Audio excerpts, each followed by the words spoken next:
these dances where the girls asked guys for the date, and I asked him. He asked me out on a date. I did. That's how we met. He was 16. Before Tom had the cancer scare, I was an at-home mom, and we had 4 children. Maria's the oldest. Allie we had adopted from Korea, and Tom's and Douglas are biological children, and Tom worked as the mailman. It went on for a few months. They didn't know. They thought maybe it was fine, and then finally the doctor sent him to Stony Brook to a specialist. I always am pretty optimistic, so I was like, it's probably nothing. It's probably nothing. You know, I'll be fine. In the back of my mind, I'm thinking, oh my God, I hope it's not testicular cancer. You know, I hope it's nothing. And thank God it turned out to be nothing. That began a whole other chapter for us of being really grateful and really trying to figure out what we wanted to do with the rest of this gift of time. It was adopt one more. One more.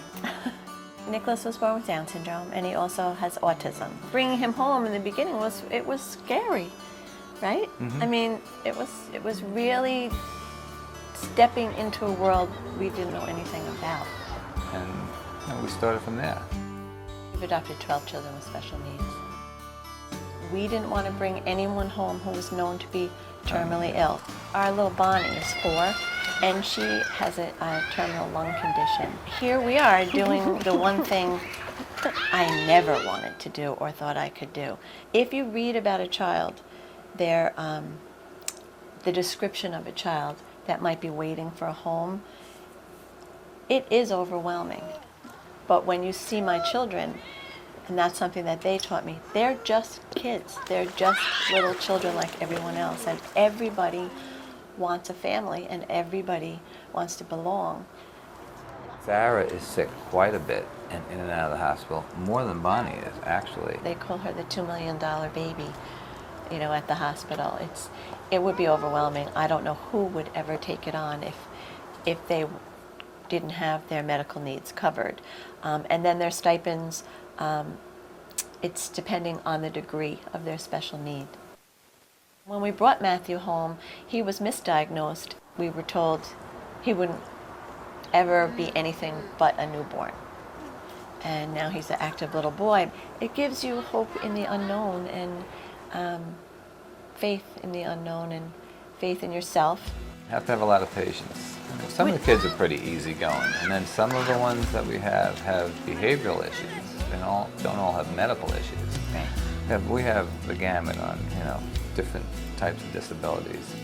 My parents are so confident, and I think because they've done so much and they've seen so much that they don't sweat the small stuff. I know that it seems strange to outsiders looking in, but it's just as normal as a family with 3 kids. There are rules, there are bedtimes. It's not really different for us. This is the way our life has always been. As I'm raising my own children, I'm always calling my mom. My mom will say, just trust your own self. A mother knows best. And to listen to your own mother's intuition. So I've definitely learned that from her.